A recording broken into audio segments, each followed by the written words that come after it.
Assalamualaikum warahmatullahi wabarakatuh. Baik, untuk pertemuan kali ini kita akan melanjutkan mengenai fungsi linear dalam hal penerapannya di bidang ekonomi dan bisnis.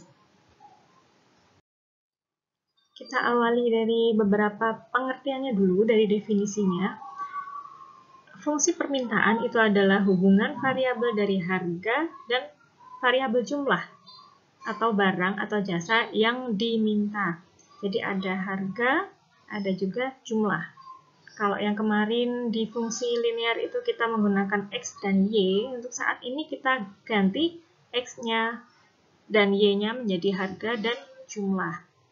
Sedangkan untuk fungsi permintaan itu adalah harga dan jumlah yang diminta. Seperti itu, hubungan antara harga dan jumlah yang diminta. Sedangkan untuk fungsi penawaran itu hubungan antara variabel harga dan variabel jumlah yang ditawarkan. Bedanya kalau permintaan yang diminta, berarti kalau yang penawaran itu yang ditawarkan. Untuk variabelnya sama, harga dan jumlah. Sedangkan ada istilah lain adalah keseimbangan pasar. Keseimbangan namanya juga seimbang, equilibrium. Di sini berarti jumlah barang yang diminta di pasar itu sama dengan jumlah yang ditawarkan. Kondisi inilah kondisi ketika ada transaksi jual beli. Jadi kalau misalnya hanya ada fungsi permintaan saja di mana ada harga dan jumlah yang diminta tapi tidak ada yang ditawarkan, maka tidak ada transaksi jual beli. Pun kalau misalnya hanya ada yang ditawarkan tapi tidak ada yang membeli, kan tidak bisa terjadi proses jual beli. Nah, proses jual beli itu terjadi ketika ada keseimbangan pasar di mana jumlah barang yang diminta itu sama dengan jumlah barang yang ditawarkan. Cocok lah intinya. Kita awali dulu dari fungsi permintaan.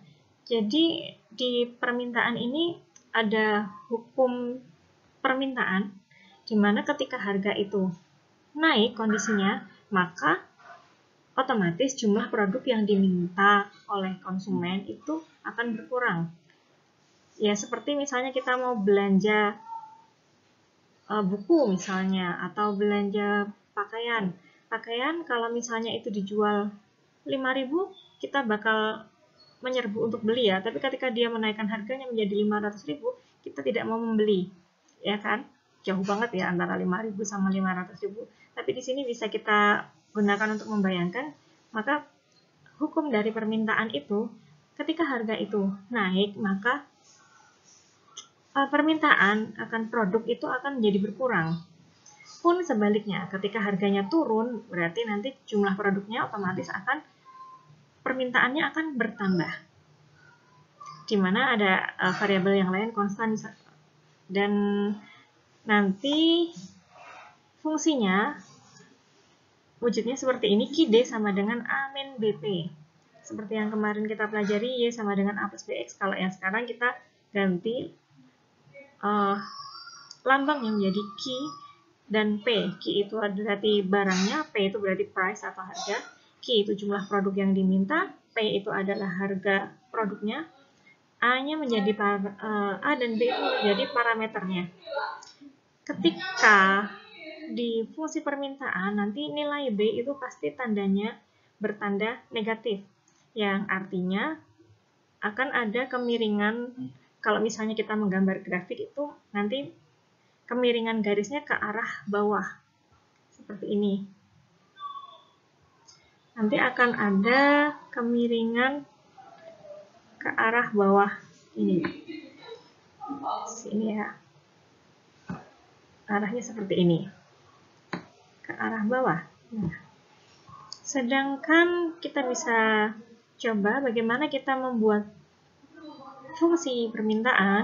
Ini kita gunakan rumus yang sama ketika kita menghitung di fungsi linear. Yang kemarin kita ada Y min Y1 per Y2 min Y1 sama dengan X min X1 per X2 min X1. Nah, ini di sini kita hanya mengganti lambangnya, jadi P min P1 per P2 min P1 sama dengan Q min Q1 per Q2 min Q1. Misalnya ada contoh soal seperti ini. Ketika ada harga suatu barang sebesar Rp10.000 dengan jumlah barang yang diminta sebanyak 40 unit. Nah, ketika barang itu harganya naik menjadi Rp15.000, maka jumlah barang yang diminta menjadi sebanyak 20 unit. Di sini kita bisa lihat dari soal bahwa nilai dari barang yang diminta menjadi turun ya. 40 awalnya di harga 10.000 menjadi 20 ketika harganya naik menjadi 15.000. Lalu kita bisa coba kerjakan menentukan fungsi permintaannya. Jadi ini tadi yang 10.000 adalah P1, nilai barang yang diminta tadi jumlah 40 adalah Q1, P2-nya tadi 15.000, sedangkan Q2-nya adalah 20 unit. Untuk yang ditanyakan, kita misalnya diminta untuk membuat fungsi permintaan, maka kita bisa menggunakan rumus P min P1 tadi. Kita masukkan nilainya, P min P1 berarti 10.000, dibagi P2 adalah 15.000, dikurangi 10.000, sama dengan Q min 40. Q1-nya tadi 40, berarti Q min 40 per Q2-nya 20, min Q1 40. Kita kerjakan pernya dulu, tadi 15.000 kurangi 10.000 adalah 5.000, 20 kurangi 40 adalah min 20. Yang bagian atasnya masih sama, P min 10.000 per 5.000 sama dengan Q min 40 per min 20. Selanjutnya bisa kita selesaikan ini agar tidak berperan, nanti berarti 20-nya mengkalikan di bagian sini, sedangkan untuk 5.000-nya nanti sebagai pengkali di bagian belakang. Oke, berarti nilainya min 20P plus 200.000. Tadi karena min 20-nya pindah ke belah sini kan, berarti min 20P mengkalikan P ditambah tadi 10.000 dikali min 10.000 dikali min 20. Artinya min kali min ketemu menjadi plus 200.000 sama dengan 5.000 Q. Jadi 5.000-nya dikalikan ke Q berarti 5.000 Q min 200.000. 5.000 dikali min 40 berarti min 200.000. Kita bisa selesaikan untuk, karena kita mau mencari Q sama dengan, fungsi tadi Q sama dengan kan, maka untuk angka yang tidak ada huruf di belakangnya kita jadikan 1 di bagian yang P. Artinya nanti min 200.000 itu dipindah untuk ke ruas P. Jadi dari min berubah menjadi plus 200.000 ditambah 200.000, artinya 400.000, min 20P, 20P-nya masih tetap min 20P, sama dengan yang di belakang tinggal 5.000 Q. Kita agar menjadi Q sama dengan, maka 5.000-nya kita gunakan untuk membagi di bagian sini ya, bagi di bagian ruas P, maka nanti Q sama dengan 400.000 dibagi 5.000 dikurangi min 20P per 5.000. Maka hasilnya nanti adalah Q sama dengan 20 min 0,25P. Ini adalah fungsi dari fungsi permintaan. Selanjutnya untuk fungsi penawaran, hampir sama, tapi memiliki prinsip yang berbeda karena tadi dua variabelnya sama, hanya saja prinsipnya, hukumnya menjadi berbeda. Ketika kondisi penawaran, maka harga suatu produk jika naik, maka jumlah produk yang ditawarkan kepada konsumen nanti akan bertambah.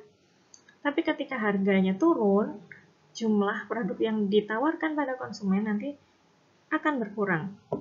Kita bayangkan kita sebagai penjual, jadi kalau kita menjual barang dengan harga yang tinggi, itu kan kalau semakin tinggi harganya kan berarti keuntungan yang kita dapatkan akan makin banyak. Maka jika harganya naik, maka kita akan menawarkan lebih banyak ke pembeli. Seperti itu kita membayangkan. Nah, di sini Untuk fungsinya, QS sama dengan min A plus BP. Oh ya, di sini QS ya, tadi yang sebelumnya adalah QD. QD itu D itu demand, berarti permintaan. Ini QS artinya supply atau penawaran. Ini hanya untuk membedakan saja. QS sama dengan min A plus BP. Nah, untuk penawaran, nanti nilai B yang yaitu angka di depan P itu pasti tandanya akan positif. Yang artinya di sini kemiringan garisnya akan ke arah atas. Seperti ini gambarnya. Kemiringannya akan ke arah atas. Contohnya, kita menggunakan rumus yang sama untuk menggunakan P min P1, P2 min P1 sama dengan Q min Q1 per Q2 min Q1. Contoh yang sama, hanya saja di sini nanti harga yang ditawarkan ketika penawaran kedua ketika harganya naik menjadi 15.000, barang yang ditawarkan menjadi 60 unit. Jadi ada kenaikan dari 40 menjadi 60 ketika harganya naik dari 10.000 ke 15.000. Kita coba kerjakan. Jadi untuk P1-nya tadi 10.000, Q1 sama dengan 40.000, P2-nya 15.000, Q2-nya 60.000. Sedang ditanyakannya fungsi S.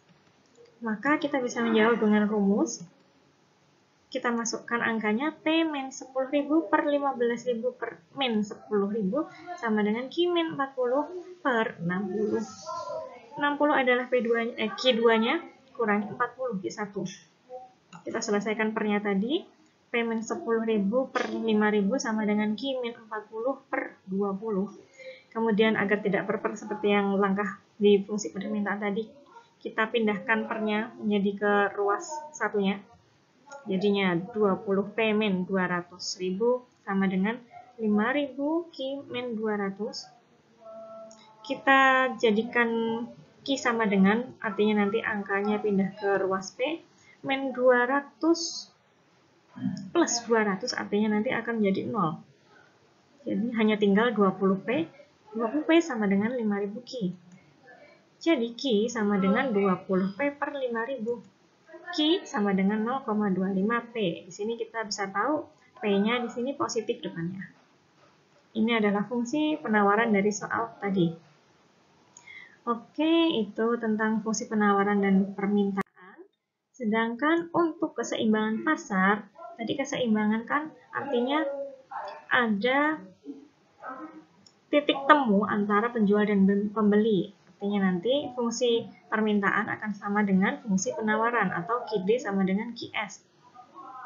QD dari jumlah permintaan, QS jumlah penawarannya nanti akan bertemu di titik E atau keseimbangan.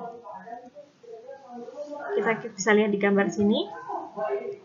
Di sini ada gambar garis ke bawah ini adalah QD, sedangkan garis ke atas ini adalah QS atau fungsi penawaran. Sedangkan ada titik E di sini. Ini adalah titik keseimbangan atau equilibrium. Dan kita menggunakan fungsinya bukan Y per X lagi, tapi di sini kita menggunakan P dan Q. Seperti ini nanti. Kita ambil contoh soal seperti ini.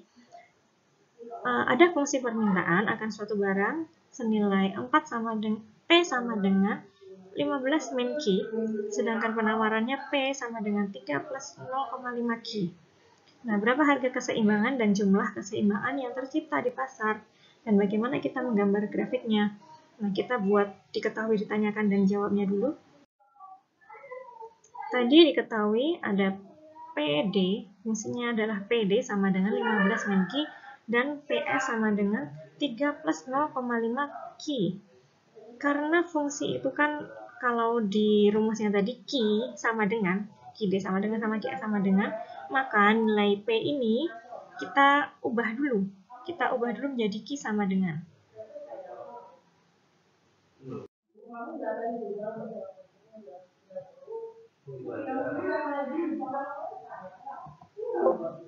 nanti untuk mengerjakannya seperti itu tadi ditanyakannya P dan Q serta grafiknya. Nah, ini jawabnya seperti ini. P-nya kita ubah dulu. P-nya PD sama dengan 15 min Q, kita ubah jadi Q sama dengan, artinya nanti yang 15 pindah ke P, QD sama dengan 15 min P. Sedangkan untuk fungsi penawaran tadi, PS sama dengan 3 plus 0,5 Q, itu kita bisa menemukan nanti QS sama dengan min 6 plus 2P. Jadi ini prinsip dasar kita harus merubah dari P ke Q. Jika di soal nanti hanya ada fungsi penawaran dengan keterangan P sama dengan, maka poin ini harus dirubah jadi Q.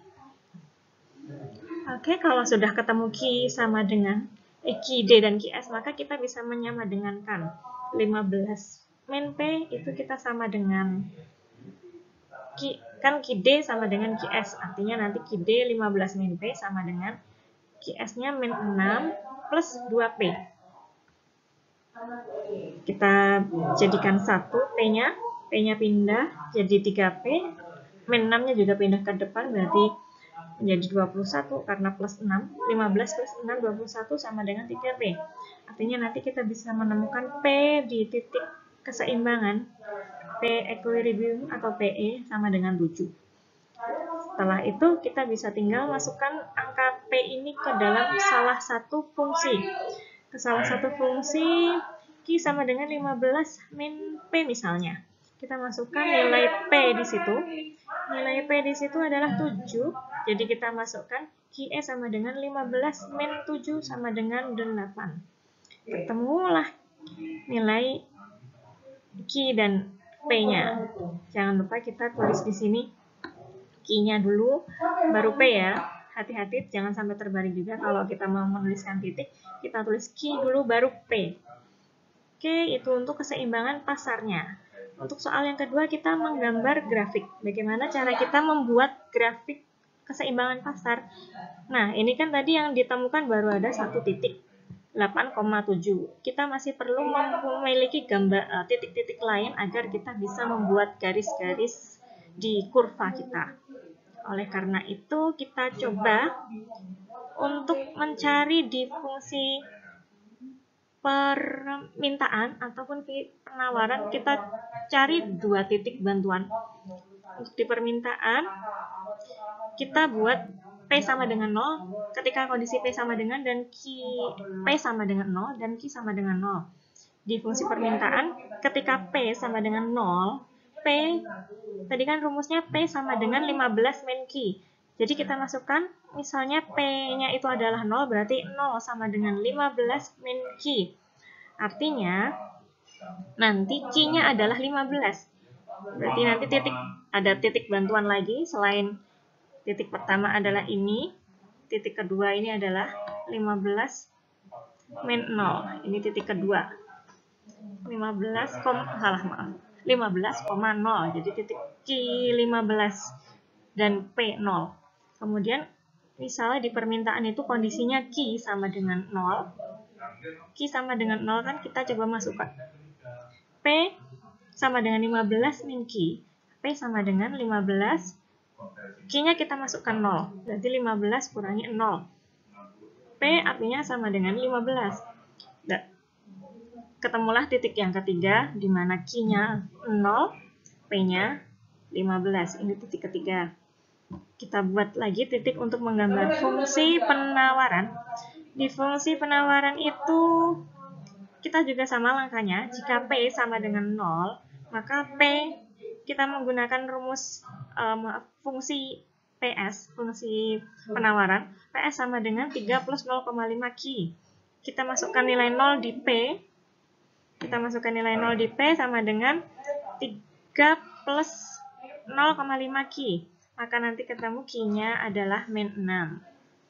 Berarti untuk titik yang keempat, itu kondisi ketika di penawaran itu Q-nya min 6 dengan P 0. Sedangkan jika misalnya Q-nya kita 0, maka kita masukkan lagi ke dalam rumus. kita masukkan Q-nya Q-nya 0. Maka nanti P sama dengan 3 plus 0, karena 0,5 kali 0 sama dengan 0. Maka P-nya adalah 3. P-nya 3. Ini adalah titik yang kelima.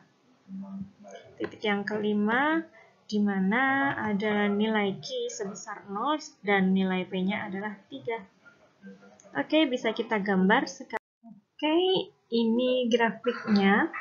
Kalau kita gambarkan titik-titik tadi, kita buat dalam grafik. Tadi ada 5 titik. Titik yang pertama tadi untuk fungsi permintaan ada 0,15 di sini. 0 kan di sini ke titik 0 dan 15. Q-nya 0 dan P-nya 15 di sini. Kok bisa jadi 31 gitu? 0,15. Harusnya Sedangkan titik yang kedua untuk fungsi permintaan tadi ada 15,0.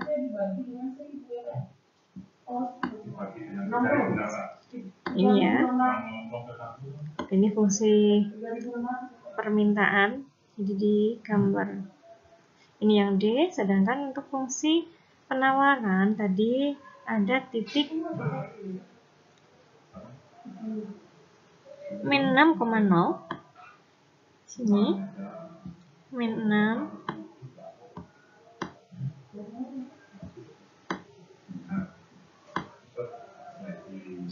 Dan ada titik 0,3.